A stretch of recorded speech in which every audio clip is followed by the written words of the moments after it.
Bienvenue sur Art Top TV dans l'Instant Régine. Aujourd'hui, Patricia et moi avons le plaisir de recevoir Alain Alfred Boutapan. C'est vrai, Alain Alfred Boutapan, même mon nom. Bonjour. Bonjour Alfred. Bonjour à vous. Comment allez-vous? Je me porte comme un charme, comme un poète. Comme un poète? Très content d'être là. C'est très content gentil. d'être avec Merci d'être venu à notre émission. vous. Je vous en prie. Alors, je vous présente pas Patricia Georgie, que tout le monde connaît maintenant, notre poétesse. Patricia, elle va lire un de vos poèmes. Très bien. D'habitude, elle lit toujours un des siens, mais là, comme vous êtes poète également, donc le mieux, c'est de lire un peu pour qu'on vous découvre vos poèmes à vous. Vous m'envoyez tout honoré. Oui, c'est avec plaisir. Alors, Patricia. donc, ce recueil Poésie du monde qui vient, poèmes chantés, poèmes pleurés, j'aime beaucoup que tu aies mis poèmes pleurés, et des éditions Tam Tam Arts. On parlera, Régine te posera des questions, mais je vais l'ouvrir sur un poème qui s'appelle Sans toi. Sans toi, la vie n'est plus la même. Sans toi, les nuits ont cessé d'être. Un chant de douces espérances, cette once-là qui transportait nos âmes au firmament de l'innommé. Sans toi, les brumes du matin ont perdu leur sensualité, les rayons du soleil, leur éclat. Le parfum du bonheur s'est dévêtu de ses senteurs. Sans toi, serais-je encore le même? Sans toi, aurais-je encore la foi? Sans toi, aurais-je toujours la patience? Sans toi, pourrais-je encore oser? Sans toi, saurais-je toujours aimer? Sans toi, même les mots ont perdu leur verve.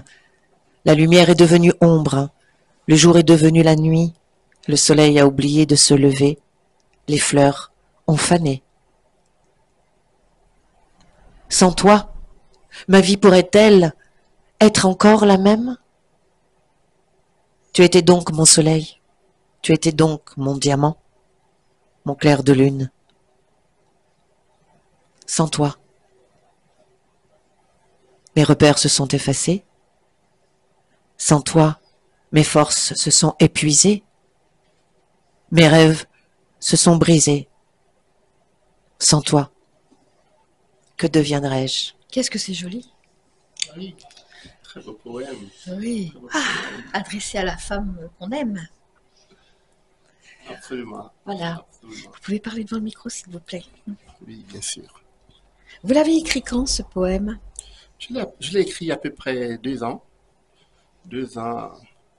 Il m'a été inspiré comme ça par des amours brisés. Ce n'est pas un poème autobiographique qui parle principalement de moi, mais je sais que dans la vie de tous les jours, n'est-ce pas, il y a des femmes qui perdent leurs amours, il y a des hommes qui perdent également les leurs, et parfois donc, dans ces situations-là, on commence à voir vraiment l'importance, n'est-ce pas, de la présence de l'autre, et on commence à dire donc sans toi, sans toi, sans toi. On voit, n'est-ce pas, ce qu'on n'apprécie toujours pas lorsque la personne est là. Qu'elle est Donc, présente. voilà, j'ai Et essayé bien. de m'imaginer, n'est-ce pas, tout ce qu'on pourrait se dire dans ce genre de situation. Et je pense avoir trouvé les mots nécessaires pour le dire à Oui. sa touche. Oui, Parce c'est que surtout très beau. 2 mots. En 2 mots, voilà, il y a des mots, on les met tous les deux, enfin, on met 2 mots l'un à côté de l'autre, et ça représente énormément de choses. Sans quelqu'un, sans l'être aimé, voilà. Bah, Tout ce comme qui disait, hein, le monde est dépeuplé. voilà, Sans c'est être aimé, le monde est dépeuplé. L'amour est le fondement même du monde. tout à Si les fait. humains pouvaient le comprendre, ce monde se porterait encore mieux. Oui. Parce que 2 mots. rien n'est acquis dans la 2 vie. mots avant qu'on lance Patricia, rien toutes n'est les acquis questions. dans la vie. Non, rien n'est acquis. Donc, tu Mm, vois, mm, ce mm, poème, mm. je trouve qu'il est bien tourné, bien. Les mots sont percutants de ce poème.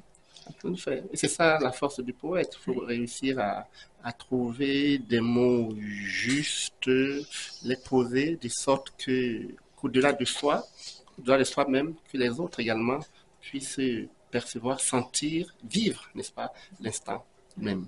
tel que tu te le représentes. Ouais. C'est ça qui peut faire de sorte que le poète, l'artiste, n'est-ce pas, entre dans la postérité. Oui, Parce qu'on va au-delà de soi pour toucher autrui. tout à fait, tout à fait.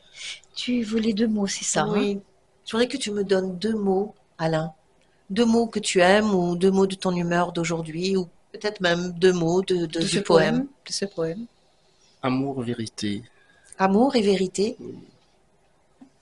Alors, moi, je vais vous poser des questions pendant qu'elle va décomposer ces 2 mots que vous lui avez donnés. Je lui dis, vous êtes donc poète, hein, puisqu'elle vient de lire une de vos œuvres. Vous êtes camerounais. C'est ça.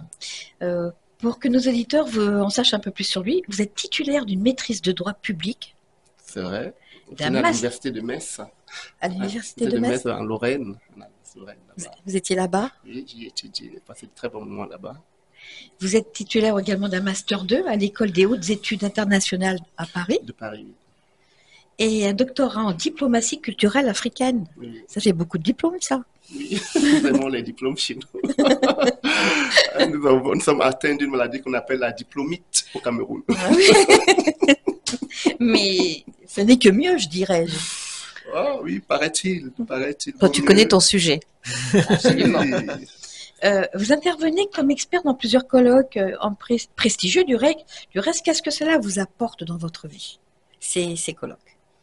Qu'est-ce que ça m'apporte? Oui, Déjà, ça me permet d'expliquer, n'est-ce pas, mon monde à moi, d'expliquer la diplomatie culturelle, de faire comprendre davantage l'Afrique et de poser également les ponts, n'est-ce pas, entre différents peuples.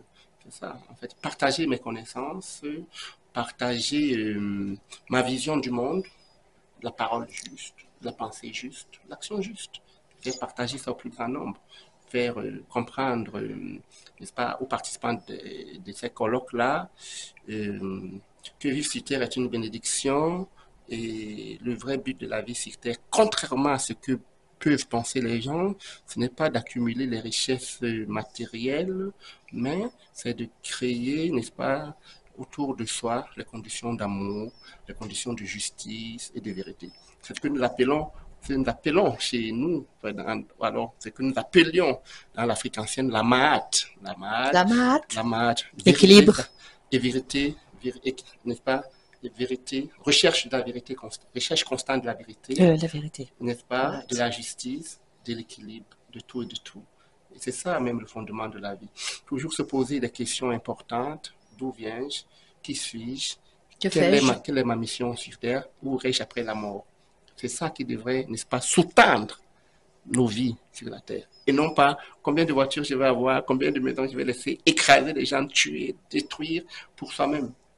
Parce qu'en fin de compte, quand on quitte cette Terre, la plus grande richesse est celle que nous avons dans nos cœurs, le bien que nous avons fait, comment est-ce que nous avons marqué les humains, n'est-ce pas, par notre humanité, par notre amour. C'est ce que vous voulez faire comprendre aux gens du gouvernement? Oui, aux gens du gouvernement et au-delà des gens du gouvernement qui sont des hommes comme nous, n'est-ce pas, au peuple de la terre, d'abord, au mien, d'abord. Moi, en tant qu'enseignant, c'est ce que j'essaie de diffuser comme discours, comme propos, mais au-delà de mes élèves, de mes étudiants, à mon peuple, ceux qui me lisent, et au-delà de tout ça, j'espère que mon discours portera également Ses fruits, pour, très loin. pour la postérité. C'est le rêve de tout un artiste, hein, Bien d'être sûr. dans la postérité, c'est-à-dire après soi, Oui. après sa mort, Laisser une trace. laisser une trace. Et on dit que nous, les artistes, la mort ne nous tue pas. Nos morts ne nous tuent pas parce que nos œuvres continuent, nos pensées continuent à prospérer, n'est-ce pas, à influencer les vies. D'accord. À quel moment vous êtes-vous le plus inspiré pour écrire? Je pose toujours cette question parce que je sais à peu près les réponses parce qu'on tourne tous autour de ça, mais moi j'aime bien savoir quand même J'avoue le moment. que je ne puis le dire avec exactitude parce que les moments sont tellement différents. Mais un peu comme Alfred de Musset disait, les chants les plus Fertile. beaux sont les chants les plus tristes. À la vérité, c'est davantage dans les moments de tristesse que je suis davantage inspiré. Mais moi j'ai constaté que c'était vrai. C'est quand on est triste, paradoxalement, qu'on sort les plus belles œuvres. C'est ça. Je ne sais pas pourquoi. Alfred de Musset l'a très bien sublimé par une très belle citation. Les chants les plus beaux sont les chants les plus tristes. Ouais. Je le concède, c'est vrai, c'est vrai. Et toi, Patricia? Ah, moi, c'est une grande question, ce que je m'étais posée un jour, c'est les mots du bonheur. On trouve beaucoup plus voilà. Bon, le Ce connaître. que je veux dire, c'est que quand tout va bien, que tu es heureux, que tu nages dans le bonheur, eh bien, là, c'est quoi les mots du bonheur? Je vais bien. Ça peut, tu vois ce que je veux dire? Et c'est vrai que la tristesse, la souffrance, la douleur, l'absence, le manque, le déracinement va nous, Inspire va davantage. nous inspirer C'est vrai. à trouver les mots qui sont à l'intérieur de nous Soi. et qui vont passer par le canal de la tristesse ou du. Ouais, c'est Moi, vrai. moi, c'est d'ailleurs ainsi que je suis devenu poète. C'est en traversant des moments très très difficiles en France. J'avais perdu mon titre de séjour d'étudiant. Je ne pouvais pas travailler, je ne pouvais rien faire. On m'a chassé de ma maison, donc j'étais dans la rue. C'est-à-dire, il me manquait tout simplement commencer à tendre la main dans la rue, dans le métro. Et c'est là que je me suis dit, mais comment je vais faire? Est-ce que je vais en arriver là? Et c'est ainsi que me fut inspiré le premier poème qui a pour titre Seul au monde. Ah, Donc, c'est Seul au monde que tu as Seul au écrit en monde, premier. oui, c'est mon premier poème. C'est vrai qu'il est plus facile de descendre que de monter. Parfois, hélas. Oui. On en voit Parfois, tous les hélas. jours, hein, puisque vous prenez le métro, tous les jours, on est confronté à ce type de situation. Mais si vous voulez, je peux le dire, ce poème-là. Vous voulez le lire maintenant? Avec Je plaisir. vais le dire, ouais, directement. Dites-le. Comme ça, oui. Allez-y. Comme c'est de la poésie pleurée, la poésie chantée, je vais chanter d'abord un peu pour l'introduire. Ndutu le mamimo, sorre le mamimo, et ndutu le mamim, gani sorre le mamim, ne. Ndutu le mamimo, i sorre le mamim, we, ndutu le mamim, gani sorre le mamim pon. Ngaibe mai, ngaibe pao, ngaibe mai amao, ngaibe ma, ngaibe pao, ngaibe mai amao, we mai, we mai, we mai. Ndutu ya mawo, we mai, we mawo, we mai, ndutu ya mawo, mimwa mai, sore ya mai, ndutu ya mai. Seul au monde, depuis que mon entreprise m'a mise à la porte, avant qu'elle ne ferme ses portes, je suis seul, seul au monde. Les histoires du boulot sont devenues comme le loto. De mes centaines de CV envoyés, rarement des réponses accusées. De quelques messages réceptionnés, seulement des lots de désolé, excédé de ma galère répétée, mon bailleur révolté m'a expulsé. Je suis SDF. Je suis seul au monde. Qu'il est dur de vivre sans toi au-dessus de soi. Quelle misère d'être un homme sans chez soi et de toujours chercher sa voie. Voici que je traîne des haillons. Mes vêtements sont devenus moins que des torchons. Le ciel étoilé au-dessus de moi s'est assombré. La lumière de la lune s'en est aussi allée. Du fond de mon tréfonds, je l'ai observé. La nuit a envahi mon existence. Comment sortir de cette pénitence? Le destin aurait-il déjà rendu sa sentence? Mais qu'aurais-je donc fait au monde pour mériter pareille souffrance? Il est minuit, minuit et demi. Le silence est conçu. La nuit est là. Qu'aurais-je donc fait au monde pour mériter pareille souffrance? Que sont devenus mes enfants, ma femme, mes ambitions, tout? Tout est vraiment foutu. Chaque jour qui passe est un jour qui me dépasse si je ne trépasse. Je suis sans repère. Je vais en enfer. Qui me tendra la main? Ma famille m'a abandonné. Mes amis m'ont tourné le dos. La société m'a condamné. Dieu, Dieu d'amour et de grâce, Dieu de bonté et d'infini pardon. Que serait donc la cause de ce lourd héritage qui pèse sur mes frêles épaules, qui me condamne à souffrir continuellement et à mourir? Je suis seul sur cette terre et je m'interroge, après moi, à qui sera le tour? C'est beau et triste, surtout triste. Les chants les plus beaux sont les chants les plus tristes, disait Alfred, Comment vous, Alfred de Musset. comment vous en êtes sorti? Par la grâce et par l'effort. En écrivant la poésie, justement. C'est en écrivant ce premier poème, Quelqu'un était là? quelque chose s'est déclenché. Des gens m'ont tendu la main. Ils vous ont tendu la main Ouais. quand même, vous avez Et rencontré ça quelqu'un? montre que, en fait, nous ne sommes rien sans les autres. Absolument, c'est une chaîne. Ouais, sur cette terre, personne n'est. Sans autrui, nous ne sommes rien. C'est la raison pour laquelle Oui.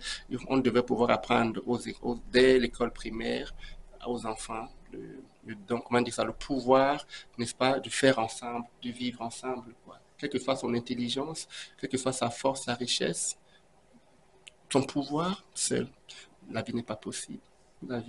Nos vies dépendent des autres. Il faut le comprendre, il faut le cultiver dans l'amour, dans la vérité, dans la justice.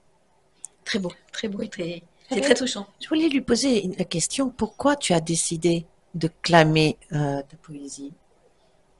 À quel moment c'est devenu un besoin ou nécessaire pour toi de sortir de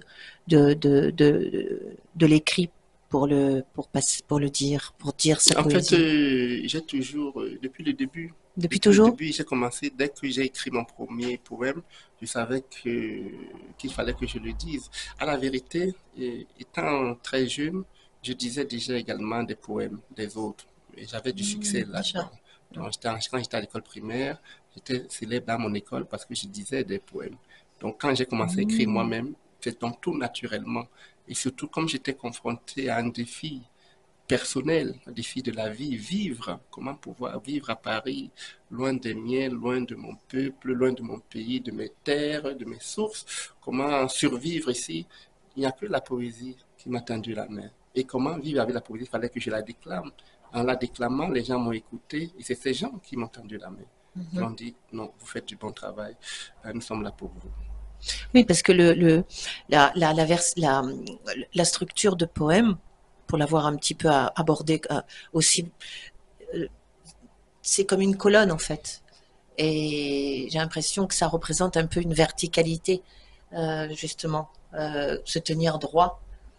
Tu vois, donc pourquoi pas la peinture, mais quand on me dit bon aussi, mais pourquoi par exemple le choix du poème, et ne trouves-tu pas que la structure d'une fable ou d'un poème est comme une sorte de colonne, hein, que ça nous ramène à notre propre colonne vertébrale et avec le besoin de se tenir droit et d'écrire plutôt de la poésie, comme un soutien, pas une béquille, mais comme un tuteur. Voilà. Un peu comme la fleur qui va tomber et qu'on accroche près d'un petit tuteur. Oui, je pense que c'est ce qui devrait être justement l'assignation principale de toute poésie, nous sortir de l'horizontalité pour nous, n'est-ce pas, pour nous assigner à la verticalité. C'est ça, de mon point de vue. Voilà, donc on est assez d'accord sur les donc termes. c'est pas une béquille, mais ça peut être une bouée de sauvetage. C'est ça. En tout cas, pour moi, c'est exactement ça. Oui. La poésie m'a sauvé. Alain, je crois savoir que vos recueils sont illustrés par votre feu père. Pourquoi l'avoir choisi? J'ai choisi les peintures de feu mon père parce que pour moi, c'est le meilleur qui soit, déjà, parce que mon père a été consacré icône picturale vivante. N'est-ce pas, dans son pays, qui est notre pays. Et il a de très très belles peintures. C'est plus facile, n'est-ce pas, de faire avec ce qu'on a entre les mains déjà. Absolument, un recueil. Avec ce qu'on n'a pas. Surtout quand on a du travail de qualité, un travail d'excellence. Bien sûr. Donc, un travail d'excellence, d'excellente qualité. Il est très très coloré, j'aime beaucoup, moi qui aime la couleur, donc forcément, j'aime beaucoup les illustrations de... Dis-moi si je dis une bêtise. On disait que ton père était un cubiste africain? Oui, en fait, il a créé un courant pictural qui s'appelle le fort cubisme, qui est en fait consubstantiel à l'art africain, qui est un art géométrique. Donc, il est dans son art. Vous savez que le cubisme occidental puise sa source, n'est-ce pas, dans le cubisme africain. Picasso, Derain, c'est en regardant les masques africains. Bien sûr qu'il a tourné sa tête, la bouche côté-côté, etc. Ouais. Mon père est dans son élément. Il a fait il a créé un courant qui s'appelle le fort cubisme, en fait, qui est une réappropriation du cubisme par ses maîtres originels, son approfondissement, son perfectionnement et son rajeunissement. C'est comme ça qu'il le définit. Donc, Et son rajeunissement. c'est-à-dire, il reprend un peu ce que les Occidentaux ont fait en puisant sur l'art africain. Maintenant, lui, il l'approfondit davantage, n'est-ce pas? Il le perfectionne et il le rajeunit. Ça donne donc le fort cubisme. Vos recueils Poésie du monde qui vient, pourquoi ce titre? Poésie du monde qui vient, pourquoi se dit? Parce que c'est le monde donc nous rêvons tous. Bien sûr. Un monde meilleur, fait de justice, fait d'égalité, fait de vérité. Vous savez surtout que moi, en tant qu'Africain, nous souffrons de beaucoup de préjugés. Et cette poésie-là vise également à apporter un peu plus de vérité sur ce qui nous sommes véritablement. Je pense que si la base de la vérité, il y aura une meilleure compréhension entre les différents peuples du monde. Alors moi, je vais vous poser cette question. Pensez-vous que le poète se donne un pouvoir d'intervention, de création verbale en exploitant toutes les ressources de la langue? Absolument. C'est ça la particularité justement du poète. À partir comment dire ça, de son environnement et du pouvoir qui est le sien, qui est le pouvoir de la parole, pouvoir être donc le porte-flambeau, n'est-ce pas, des déshérités du monde, voilà, de son peuple. Alors, vos recueils sont écrits plutôt en prose? Prose, oui. Prose versifiée. Oui. C'est une poésie libre à la vérité. Oui, c'est ça. C'est une poésie libre. Mais en même temps, il faut comprendre que la poésie africaine n'est pas la poésie française. Bien sûr. Elle ne peut pas être non plus la poésie chinoise, la poésie indienne. La poésie africaine est singulière à l'Afrique. Notre poésie, elle est pleurée, elle est chantée. Mais maintenant, nous qui sommes de double culture, nous qui sommes nés dans un temps précis avec des influences étrangères, nous essayons de combiner les deux. C'est une richesse. Absolument. De toute façon, de conjuguer tous les pays ensemble, ça ne peut être qu'une richesse. C'est ça, c'est une richesse. Pensez-vous que le poète invente un nouveau langage où les mots ont plus de sens que de densité dans leurs usages habituels? Oui, lorsqu'on a affaire à des poètes nés, évidemment, les mots prennent toutes leurs dimensions. Toute leur prennent ampleur. toute leur puissance. Comme disait Aimé Césaire, lorsque le poète s'exprime, le mot a une puissance incantatoire, une puissance un peu comme du volcan. C'est ça, la force du poète. Depuis l'apparition de vos 2 derniers recueils, on dit de vous que vous êtes devenu l'incontournable sur la scène poétique francophone. C'est quand même une belle récompense, on va dire. Absolument, absolument. Belle récompense, bel hommage. Et ce d'autant plus que l'UNESCO m'a rendu un bel hommage en m'invitant à inaugurer, n'est-ce pas, la conférence générale de l'UNESCO lors du 10e anniversaire de la charte de l'UNESCO sur la diversité culturelle. N'est-ce pas, ils m'ont mis, n'est-ce pas, en lumière. C'est une récompense, je dois dire, gratitude à la vie. Hein, et mais également gratitude à tous ceux qui me lisent et qui, tous les jours, à la lecture de mes poèmes ou alors à l'écoute de mes poèmes ou alors de mes vidéos, confirment, n'est-ce pas, me disent, monsieur Moutapam, vous êtes un grand poète. C'est quand même, moi je dis, vous qui vous êtes retrouvé à la rue et vous retrouvez à l'UNESCO, c'est quand même un bond extraordinaire. Je ne vais pas dire que c'est une belle revanche, mais quelle satisfaction personnelle. Absolument. Oh, la vie, vous savez. Mais c'est tout ça qui fait la beauté de la vie. Savoir que à tout moment, rien n'est acquis. Parce que là, quand je me suis trouvé dans cette situation très, très difficile, où j'avais perdu mon appartement, je vivais chez des gens à gauche, à droite. Et du jour au lendemain, être célébré un peu partout, invité par des chefs d'État, tu te dis, la vie. Voilà. Mais en fait, c'est en même temps un appel à la persévérance, un appel à ne pas perdre confiance. Comme quoi, rien n'est perdu. Rien n'est perdu. Et pouvoir travailler également sur ses capacités, quoi. Hein, sur ses dons, savoir que bon, ça j'ai ceci de particulier en moi, il faut que je le travaille, il faut. Mais il faut rester optimiste en fait. Bien sûr. Tu as des choses à dire à Alain avant qu'on se quitte? Non, pas spécialement. Je reste. Non. Je te laisse 2 secondes, je vais lui poser des questions. Oui, ou alors un petit peu de rafale en attendant. Qui n'a rien à voir avec le sujet, bien évidemment. D'accord. Alors, igname ou pomme de terre? Igname, Igname. Miam, miam. Champagne ou vin rouge? champagne, je Champagne. préfère, oui, de loin. Costume ou alors c'est Bagalon, c'est Bogolan, ça? Bogolan. Bogolan, pardon. Costume Bogolan. ou Bogolan, oui. Oh, moi, c'est le mélange des deux. Bon, disons costume. Costume bogolanté, voilà. Un costume, pas qui C'est fait ça? la mixture des deux. Alors, viande ou poisson? Mieux, de préférence, le poisson. Le poisson. Je pense que Et, pour la santé, c'est mieux, je crois. et la dernière question, tradition ou modernisation? Bon, c'est toujours le mélange des deux. Un Oui. peu de tradition, un peu de modernité. Plus on est moderne, plus on tire, n'est-ce pas, dans sa tradition. Bien sûr. Le moderne, c'est celui qui tire davantage dans sa tradition, n'est-ce pas, mais qui l'améliore, qui la singularise, qui l'illumine. C'est ça le moderne. Alain, l'émission se termine, mais avant de nous quitter, on peut parler donc, les gens peuvent acheter ce recueil, hein, Poésie du monde qui vient, aux éditions Tam Tam Tam Tamar. Art, oui. Tam Tam Tam Tamar. Art. On peut l'acheter sur Internet, également à la librairie Tameri et bientôt sur Amazon. Sur Amazon. Oui. Voilà.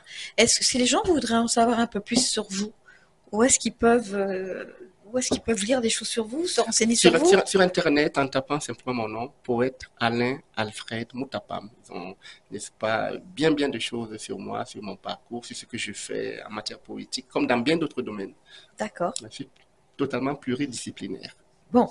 Alors n'hésitez pas d'aller taper sur les réseaux sociaux, Et en sur actualité, Internet aussi. on va te retrouver au Printemps des Poètes, sans Au doute. printemps des sûrement. poètes, oui, bon, je ferai également la dédicace de cet ouvrage, je pense en début d'année prochaine euh, avec l'ambassadeur du Cameroun en France, à l'ambassade du Cameroun. Bientôt. Il me l'a proposé hier. Ah, Donc, ça c'est Ah, bien. super. ouais, donc, probablement en janvier, au plus tard en février. Et toi, Patricia, qu'est-ce que tu as décliné sur les deux mots que Alain t'a donnés? J'ai pas eu assez de temps. Ah, Oui. bah, t'écoutes trop nos Mais conversations. oui, c'est ça, j'écoute vos conversations. Non, mais bon, c'est sur une poésie en effet, une poésie vérité où les questions sont versifiées, en fait. Hein, c'est ça. C'est beaucoup je redécouvre, tu vois, c'est un exercice te connaissant, je redécouvre quelque chose, je me réapproprie les textes que je connais de toi, que j'ai pu dire aussi, je les vois différemment aujourd'hui, en fait, par rapport à la justesse et cette notion de question. Ce qui n'est pas du tout, moi je pose pas de questions, je ne versifie pas en posant de questions, tu vois. Mm. Et là, c'est ce que je ressens. Et du coup, je suis un peu Perdu. timide. Oui. Enfin, tu vois, je suis un peu perdue dans me dire, ah ben oui, bon, ben voilà. Donc, mais c'est tout l'art de découvrir un poète, en Bien fait. sûr, mais Voilà. la vie en elle-même n'est que questionnement. Il faut, Rien n'est bien acquis. sûr, bien sûr. Mais Ouais. Des apprentis. c'est ton, comment on appelle ça? C'est un peu ton moteur, en fait. Voilà, c'est Absolument. ça. Moi, je vous ai découvert donc à travers Patricia. Merci, Patricia, d'emmener des hommes ou des femmes poétesses. Merci d'avoir écouté Art Top TV. Merci Alain d'être passé dans l'Instant Régine. Merci de m'avoir reçu avec tant d'amour et merci pour votre sourire. Vos sourires, vos deux. Merci. Merci. Merci Patricia, à très bientôt. À très bientôt, Régine. Merci Alain. À bientôt. Au revoir bientôt. et à bientôt. Au revoir.